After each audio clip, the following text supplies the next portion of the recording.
Bila kita ambil tekanan darah, jangan ambil tekanan darah sekali dalam 3 bulan, tak ada darah tinggi. Tak boleh. Tekanan darah ni kita kena ambil. Ambil mungkinlah, kalau tak mau ambil hari-hari pun, ambil seminggu 2 kali. Masa yang paling baik, orang mula-mula nak kena darah tinggi, ini satu lagi benda yang pelik. Kita ingat darah kita tinggi masa petang. Tak. Darah selalu nak naik, mula-mula dia naik, pukul 2, 3, 4, 5, 6, 7, 8, dia mula turun. Pukul 9, 10 dia turun dah. Selalu nak pergi kat doktor, tunggu balik kerja. Balik kerja pukul 4 pergi cek doktor. Masa tu darah tak berapa tinggi sebenarnya.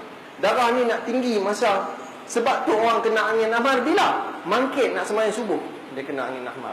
Sebab masa tu tekanan darah tinggi. Tekanan darah dia tinggi dah.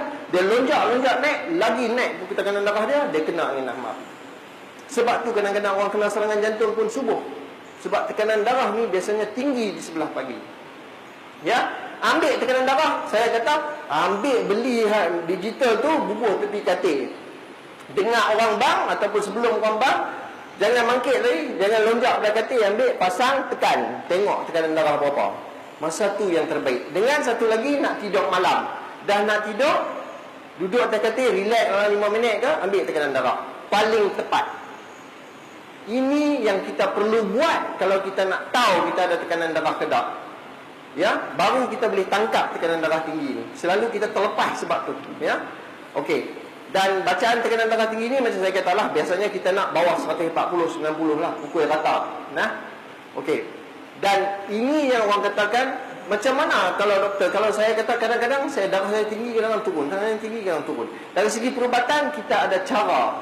Kita mulakan rawatan bila kita dah ada tanda bahawa jantung tu dah mula bengkak. Mereka tanya, sebab apa darah tinggi jantung bengkak, doktor? Ni cerita nak cerita. Pasal apa jantung kita bengkak bila tekanan darah kita tinggi? Saya nak bagi orang faham senang. Dulu basikal kita tak pam elektrik tu, kita pam tangan. Pam tu, kalau tayar tu dah keras, tekanan dia dah tinggi.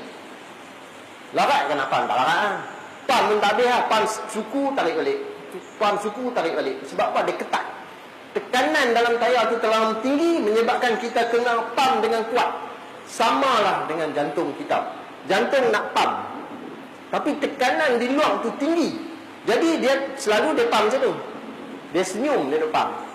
Tapi bila tekanan tu tinggi, merah muka-muka. Dia tak larat nak pam, sebab tekanan tu tinggi. Okey. Jadi dia duk pam, duk lawan. Apa jadi kat dia? Jantung ni adalah daging. Daging, macam daging kita ni. Kalau saya lah suruhlah siapa-siapa orang muda ni, hang pi dekat gym tu, hari-hari, sehari 2 kali, angkat besi. Besi tu berat. Angkat, cukup sebulan, terbaik lah. Masa dia tu terbaik, pasal dia duk angkat berat. Jantung ni, dia duk pam hari-hari, lawan tekanan tinggi, dia jadi terbaik lah. Terbaik bagus lah. Memang bagus.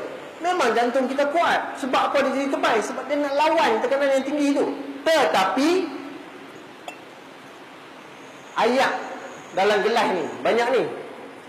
Ni saya nak langgah ni, mau 4 kali langgah baru lepas. Tapi kalau dinding gelas ni jadi tebal tu, air banyak mana? Air tinggal sikit ya. Sekali langgah habis. Jadi bila jantung tu dinding dia dah tebal, bilik dia tu jadi kecil, kecut. Bila bilik jadi kecut, darah masuk sikit, darah keluar sikit lah. Sebab tu bila ada darah tinggi, jantung tebal, dia jalan dari sini pergi kat parking tu, penat. Pasal apa? Duk lawan nak tinggi tu satu hal. 2, darah sikit ciput dia, masuk keluar sikit sangat. Itulah menyebabkan orang penyakit darah tinggi penat. Dia tak lemah lagi. Bukan jantung dia lembek. Jantung tak lembek. Jantung dia kuat. Tapi setiap kali dia enjot, sikit. Pasal apa? Pasal dinding tebal. Pasal apa dinding tebal? Pasal dia kerja kuat. Pasal apa kerja kuat? Sebab tekanan dalam taluh darah tu tinggi. So, nak buat macam mana? Nak bagi kecut. Kita pergi tengok balik lah. Kita buat turun tekanan darah tu. Hak yang dia teran tadi tu, dia dapat teran lah. Lama-lama dia surut. Orang yang angkat besi tadi, saya dah angkat besi dah 3 bulan, muscle dia besar. Saya kata, okey lah ni, hang jangan pergi angkat dah lah. Lepas 2-3 bulan, dia kecut lah. Betul tak? Dia kecut. Pasal apa? Pasal dia dah tak boleh angkat berat. So tekanan darah ni kita turunkan dia, insya-Allah jantung boleh kecut. Tapi nak potong tekanan darah macam mana? Yang tu yang tak gamak nak buat tu. Tak mau buat. Nombor 1 tekanan darah tinggi, saya suka abang kat pesakit. Nombor 1 bukan makan ubat. Nombor 1 jaga makan. Saya tak malu nak cerita kat orang. Saya belajar jaga penyakit darah tinggi dari siapa? Daripada arwah mak saya. Arwah mak saya ajak saya macam mana nak jaga orang penyakit darah tinggi. Allahu Akbar. Dia dulu tekanan darah dia punyalah tinggi. Saya doktor pakar masa tu. Ni nak cerita pasal saya suka cerita ni bagi orang faham. Dan kita dengar, kita ingat, kita buat. Dia dulu tekanan darah arwah mak saya 180, bawah 110. Dia kata, dia panggil kat saya, Pari, awak darah mak tinggi. Hang doktor pakar, awak tak boleh turun. Allahu Akbar. Setiap kali ada ubat baru di hospital, saya bawa balik bagi kat dia. Dia makan ubat darah tinggi ni, saya ingat 5 macam, bukan 5 biji, 5 jenis. Darah dia tak mau turun. Heran. Ini saya belajar daripada universiti, keluar universiti, pergi kerja, lepas kerja masuk balik universiti, jadi pakar ni nak belajar, nak jaga darah tinggi. Mak aku ni darah tinggi tak boleh jaga. Tak ke pening? Malu ke orang? Rupa-rupanya saya dah tengok sebab dia makan makanan yang masin. Ini kadang-kadang bila saya bagi ceramah di tempat-tempat macam ini, dia jadi satu isu kontroversi. Saya tak mau jadikan itu isu kontroversi. So saya nak cerita ni dari segi perubatan. Sebab ada orang-orang nanti kata dari segi sunnah, garam ni penting. Saya tak mau bertojek. Sebab kalau saya pun ada juga baca-baca, mereka kata kadang-kadang hadis ni bukan hadis daif lah, apa, tapi tak mau lah, saya pun tak pandai. Tapi garam, jawapan dia adalah garam. Dan ingat, saya tak pernah kata jangan makan garam. Tak makan garam tak boleh. Memang tak boleh. Garam kena ada dalam masakan. Saya kadang-kadang ada sekali tu, saya abang makcik jangan makan masin lah. Dia balik, dia pergi kata kat anak dia, aku hampa jangan lubuh garam. Satu rumah tak boleh makan. Tak bubuh garam nak makan. Di mana? Garam kena ada. Saya kata jangan makan masin. Arwah mak saya, dia suka makan sambal belacan dengan ikan masin. Cukup suka. Saya suruh dia berhenti, 2 minggu dia berhenti. Ubat dia daripada 5 jenis berturun satu.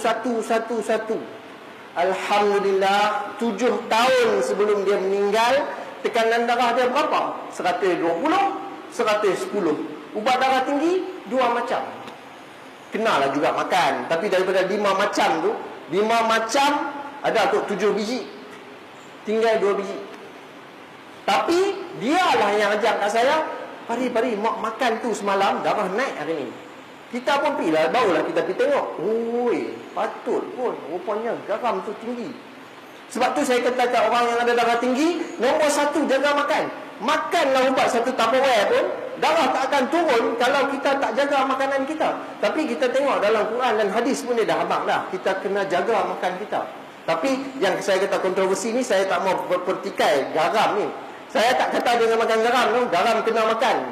Tapi jangan makan masin. Jangan makan masin ni yang saya selalu cerita. Yang betul-betul masin senang. Ikan masin, telur masin, lobak masin. Kita bau, kita tengok, kita tahu lah, aku tak boleh makan masin. Yang ni senang, Haji.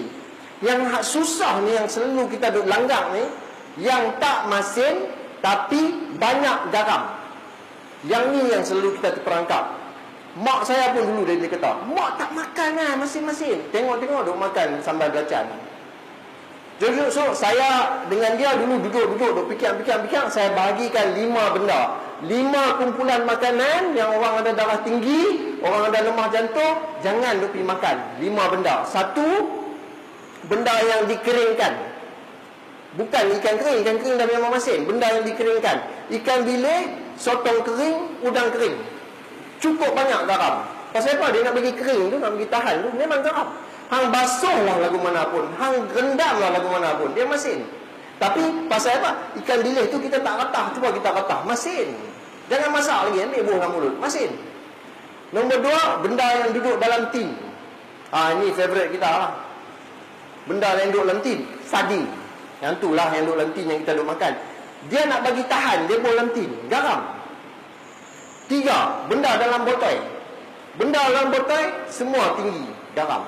Dia tak masin tapi garam tinggi. Tak masin apa dia? Chili sauce, tomato sauce, barbecue sauce, oyster sauce, semua jenis sos dalam botol memang garam tinggi, dia nak bagi tahan. Cukup tinggi garam. Percaya tak percaya balik lagi pergi ambil botol sos tu, tayang tengok banyak mana sodium dalam tu. Cukup tinggi. Ya, 3. Nombor 4. Yang ni kita orang utara ni payah ni, belacan. Tak ada siapa hamba Allah yang pergi cubit belacan bola mulut. Tak ada lah. Cuba pergi buat tengok. Masih berdengung. Sampai belacan tu kita duk baca pedas. Tapi belacan tu yang menyebabkan dia masalah. Ya, belacan ni sampai belacan lah selalu.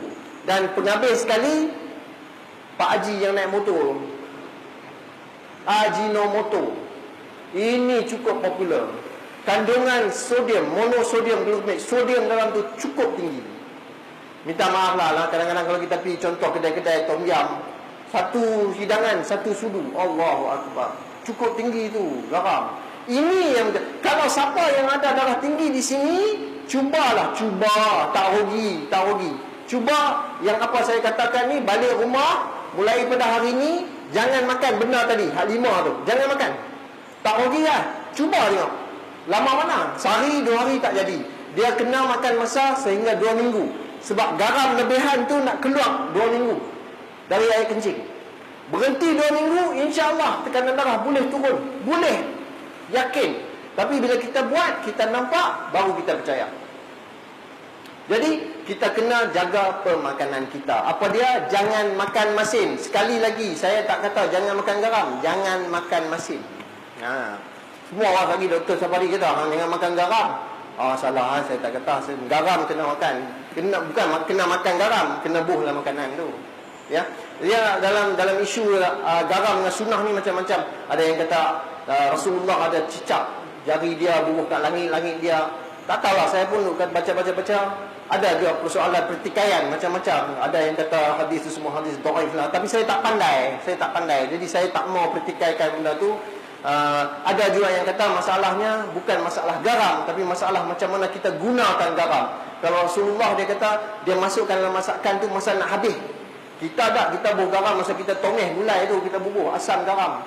Jadi yang tu kononnya lah, wallahu alam. Tapi sains tak ada lagi lah buat sampai ke situ kajian. Sebelum saya akhiri, saya nak kata macam ni. Orang selalu kata kat saya, doktor, sakit darah tinggi ni ubat ni nak makan sampai bila? Jawapan saya sedih lah, sampai bila-bila. Tapi ada segolongan orang yang tekanan darah dia boleh turun dan dia tak payah makan ubat. Dia jaga makanan pun darah tinggi dia boleh turun. Ada. Kebanyakan orang tak mampu. Sebab apa? Sebab tekanan darah dia tu dah memang tinggi dan memang kacau. Dia tak makan ubat, darah tinggi tu. Sebab darah tinggi ni merosakkan jantung, merosakkan otak, merosakkan buah pinggang. Dia duk hentam ni. Darah tu tinggi kan, dia duk hentam, organ rosak. Jantung tadi pasal bengkak tu yang dia rosak. Jadi kita tak mau bagi benda tu berlaku, kita kena buat turun tekanan darah tu. Ubatlah jalan dia. Jadi nak kena makan ubat. Tapi bila nak makan ubat darah tinggi ni, ramai pula yang kata, doktor, makan ubat darah tinggi ni lama-lama rosak buah pinggang.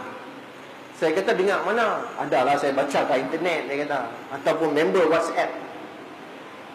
Darah tinggi menyebabkan masalah buah pinggang. Ubat darah tinggi tak menyebabkan masalah buah pinggang.